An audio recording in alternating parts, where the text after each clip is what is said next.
friends, welcome to Angie's recipes. இன்னைக்கு நம்ம Angie's recipeல அண்டே கா பராத்தா, அதாவது முட்டை வச்சு ஒரு பராத்தா பண்ண போறோம். இது மும்பைல ரொம்ப ஃபேமஸான ஸ்ட்ரீட் ஃபுட். வாங்க எப்படி பண்றதுன்னு பார்க்கலாம். இப்போ பராத்தாக்கு நம்ம ஃபர்ஸ்ட் ஸ்டஃபிங் ரெடி பண்ணிக்கலாம். நான் 2 உருளைக்கிழங்கை வந்து நல்லா வேக வச்சு எடுத்து வச்சிருக்கேன். இத போட்டுக்கலாம்.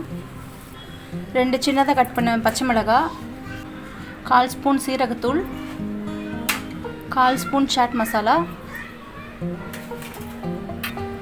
ஃப்ளேவருக்கு கொத்தமல்லி, 1/4 ஸ்பூன் வந்து ரெட் சில்லி பவுடர், மசாலாவுக்கு தேவையான உப்பு, எல்லாத்தையும் நல்லா மிக்ஸ் பண்ணிக்கலாம். உருளைக்கிழங்கு நல்லா மேஷ் பண்ணிக்கணும், கட்டிகள் இல்லாமல்.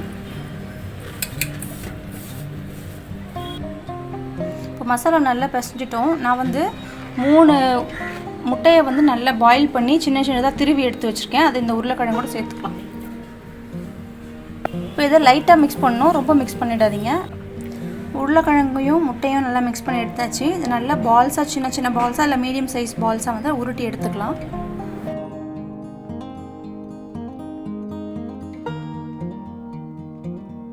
எட்டு உருண்டைகள் வந்திருக்கு. இப்போ நம்ம சப்பாத்தி ரெடி பண்ணலாம்.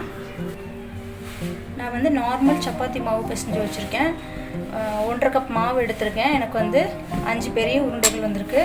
நல்லா மாவை பிசைஞ்சு ஒரு 1/2 hour ஆல்ரெடி ஊற வச்சுட்டேன். சப்பாத்தி திரட்டி எப்படி ஸ்டஃபிங் பண்ணுறது உங்களுக்கு காட்டுறேன். மாவு போட்டுக்கோங்க. ஒட்டாமல் முதல்ல கை வச்சு இதை நல்லா ஸ்ப்ரெட் பண்ணி விட்டுக்கோங்க. ஓரங்கள் வந்து நல்லா மெலிசாக ஸ்ப்ரெட் பண்ணுங்கள்.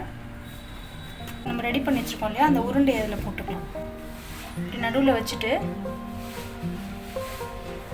இதை நல்லா மூடிடுங்க.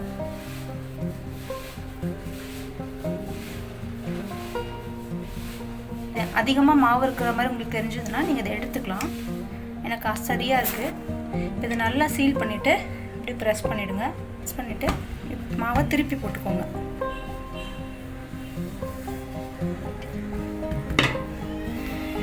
நம்ம எப்படியும் சப்பாத்தி திரட்டுவோம் இல்லையா, அதே மாதிரி திரட்டி எல்லா சைட்ஸும் ஈவனாக மாவு போட்டு திரட்டுங்க. ஒரு பக்கம் தடியாக, ஒரு பக்கம் மெலிசாக கொடுக்கணும்.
அவ்வளோதான். பாருங்கள், நான் பரோட்டா ரெடி பண்ணி வச்சுருக்கேன். நம்ம வச்சுருக்க ஸ்டஃபிங் வந்து இந்த சைடும் நல்லா தெரியணும், திருப்பி பார்த்தா அடுத்த சைடுக்கும் நல்லா தெரியணும். அந்த அளவுக்கு ரொம்ப மெலிசாகவும் இல்லாமல் ரொம்ப தடியாக இல்லாமல் திரட்டி ரெடியாக வச்சுக்கோங்க. தோசைக்கல் வந்து ஆல்ரெடி சூடாக இருக்குது. அந்த பரோட்டாவை போட்டுக்கலாம்.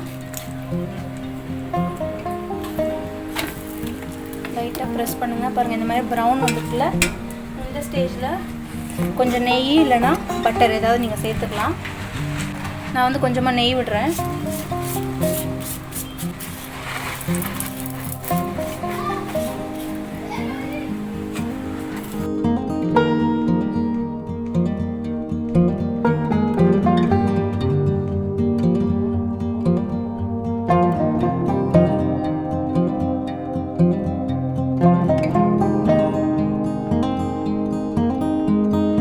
நம்ம ஆல்ரெடி ஸ்டஃபிங் பண்ணியிருக்கிறதுனால சைட் டிஷ்ஷாக எதுவும் தேவையில்லை. ஆல்ரெடி ஸ்டஃபிங்கில் உருளைக்கிழங்கும் முட்டையும் இருக்கிறதுனால அதுவே போதுமானதாக இருக்கும். ஸோ நீங்கள் எக்ஸஸாக எதுவும் சாப்பிட்ணும் அப்படின்னு நினச்சிங்கன்னா இது கூட நீங்கள் ஜஸ்ட் ஒரு தயிர் சாலட் வச்சு சாப்பிட்டாலே போதுமானது. நான் அதை உங்களுக்கு பிளேட்டில் ட்ரான்ஸ்ஃபர் பண்ணி காட்டுறேன்.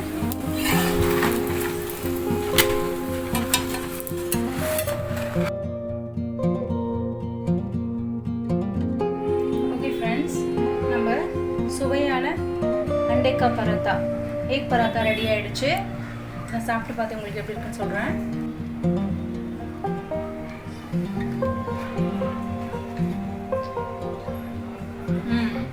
நிஜமாவே அண்டேக்கா பராத்தா ரொம்ப நல்லா டேஸ்ட்டாக வந்திருக்கு. இது வந்து சின்ன பிள்ளைங்கள்லேருந்து பெரியவங்க வரைக்கும் ரொம்ப ரொம்ப விரும்பி சாப்பிட்ற பிரேக்ஃபாஸ்ட் ரெசிபியாகவும் செய்யலாம், நைட்டு டின்னருக்கும் கொடுக்கலாம், லஞ்ச் பாக்ஸ் ரெசிபியாகவும் நீங்கள் கொடுக்கலாம்.